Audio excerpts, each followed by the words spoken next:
అంటే మిమ్మల్ని మీరు ప్రూవ్ చేసుకున్న క్షణం అంటే శభాష్ నేను ఎస్ నువ్వు యూఆర్ డైరెక్టర్ నవ్వు లేదంటే యూఆర్ వెరీ గుడ్ రైటర్ నవ్వు అన్న సందర్భాన్ని గుర్తుందా మీకు? నేను దుర్గాట్స్లో జాయిన్ అయినప్పుడు మా ఫ్రెండ్ ఉదయ్ నందనవనం అని శంకరభరణం సినిమా తీశాడండి. ఓకే. అతను నా ఫ్రెండ్. అతను నాకు ఇప్పుడు నేను పనిచేసే డైరెక్టర్ దగ్గర అతను పరిచయం అయ్యాడు. పరిచయం అయ్యి ఎంత ఇస్తున్నారు సార్ నీకు? 1,00,000 2 లక్షలు అన్నాడు. నాకు అసలు బాంబు పెళ్ళినట్టు అయింది. అంత ఇస్తారా అసలు అని. లేదు అసలు ఏం తీసుకోవాలి, డబ్బులు ఏమి ఇవ్వలేదు, ఆయనకి ఇంకా సినిమా సెట్ అవ్వలేదు, అది ఇది అని పిచ్చోళ్ళ ఉన్నావు నువ్వు. అసలు మొత్తం డైలాగ్స్ రాస్తున్నావు, సీన్స్ రాస్తున్నావు, అది రాస్తున్నావు, ఇది రాస్తున్నావు, అసలు బయట చాలా పే చేస్తారు, పద నేను తీసుకెళ్తా అన్నట్టు. అసలు దేవుడి రూపంలో వచ్చిన మనిషిలాగా ఉదయ్ నన్ను తీసుకెళ్ళి దుర్గా ఆర్ట్స్లో గోపాల్ రెడ్డి గారికి పరిచయం చేశాడు. పరిచయం చేస్తే వాళ్ళు కథ చెప్పారు, కథ వినమన్నారు, ఒక రైటర్తో కథ విన్నాను. మీరు ఏమనుకుంటారు కథ గురించి అంటే నేను కథ గురించి చెప్పాను ఇలా ఇలా అని. వాళ్ళకి నచ్చింది. ఈ అబ్బాయి మనకి వస్తాడు అనుకున్నారు. ఎక్కువ డబ్బులు ఎక్స్పెక్ట్ చేద్దామా అనుకున్నాను. అంటే పర్లేదులే ఏముంది, పెద్ద కంపెనీ, అట్లీస్ట్ దుర్గా ఆర్ట్స్ అంటే పెద్ద కంపెనీ కదా. ఇప్పుడు నేను పనిచేస్తున్న డైరెక్టర్ కంటే దుర్గా ఆర్ట్స్ బెటర్ కంపెనీ. డెఫినెట్గా నెలకు 2-3 వేలు ఇస్తారులే చాలు మనకి. ఛార్జీలు, బస్ ఛార్జీలు బిహెచ్ఎల్ నుంచి హైదరాబాద్కి కష్టం లేకుండా వస్తే చాలు, ఇక్కడ నేనేదో సంపాదించుకుంటా అని నా నమ్మకం.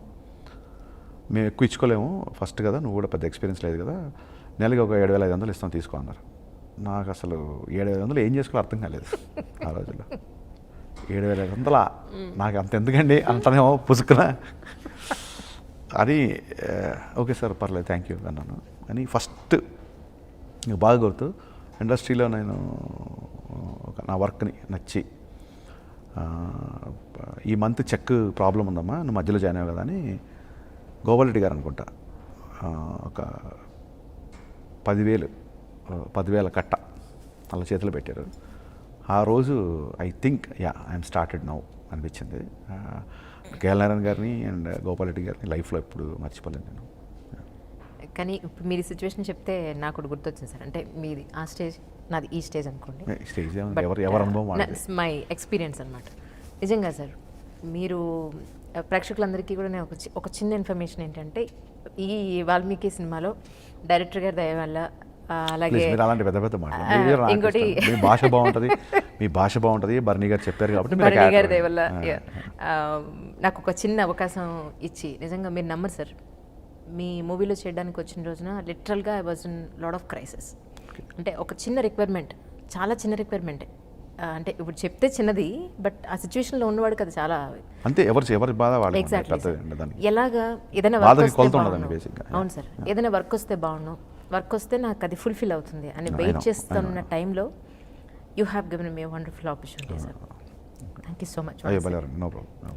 సో రియలీ మీకు ఈ విషయంలో మాత్రం చాలా రుణపడి ఉన్నాను.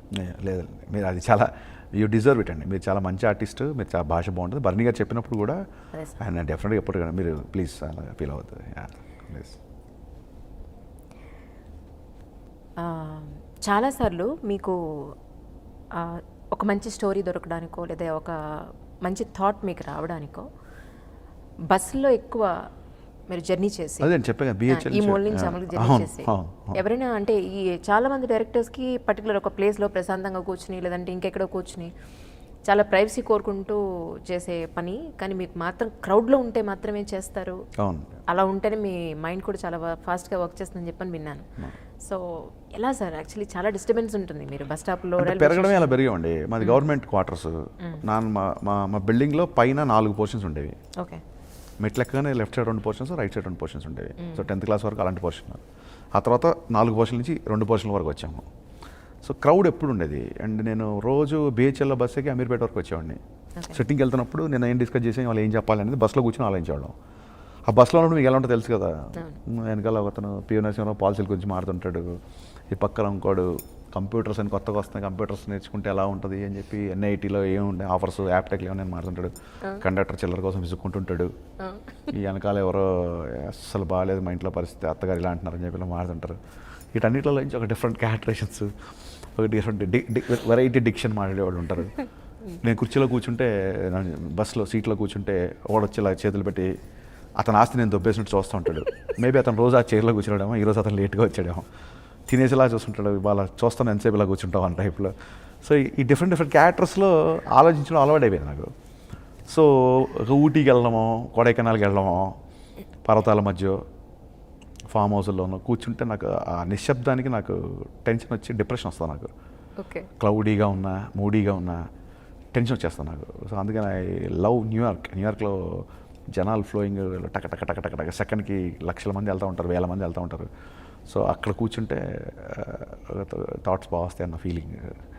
సో బేసిక్గా అండి ఒక స్టేజ్ వచ్చిన తర్వాత ఎవరైనా ఎవరు ఎంత గొప్ప రైటర్ అయినా నేను డిస్కషన్స్కి అటు వెళ్తానన్నా బ్యాంకాక్ వెళ్తామనో లేకపోతే స్విట్జర్లాండ్ వెళ్తామనో అప్పుడు నేను న్యూయార్క్ వెళ్తాను చెప్పినా ఎవరు ఏం చెప్పినా అందరూ బాత్రూముల్లో స్టార్ట్ అయిన వాళ్ళే, లేదా ఫ్రెండ్ రూములలోనో లేదా బ్యాచిలర్ హాస్టళ్ళలోనో లేదా సింగిల్ బెడ్రూమ్ అపార్ట్మెంట్లలోనో ఇరుకుగా ఉన్నప్పుడే విశాలమైన ఆలోచనలతో స్టార్ట్ అయిన వాళ్ళు అందరూ.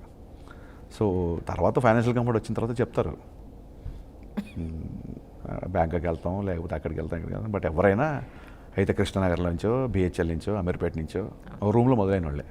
సో థాట్స్ పలానా చోటికి వెళ్తాయంటే నేను నమ్మను. అప్పుడు అందరూ అదే ప్లేస్కి వెళ్తారుగా. ఈ ప్లేస్లో ఎక్స్ట్రానరీ ఉంటుందంటే ఎవరైనా ఆ ప్లేస్కి వెళ్ళి కూర్చొని రైడర్ అయిపోవచ్చు. అది కాదు కదా. ఎప్పుడు ఏ తోట ఎక్కడి నుంచి వస్తుందో తెలియదండి. నా మటుకు నేను ఎక్కువ బాత్రూంలో స్పెండ్ చేస్తాను. ఓహో. నా అద్భుతమైన ఆలోచనలన్నీ బాత్రూంలో వచ్చినాయి. ఓకే.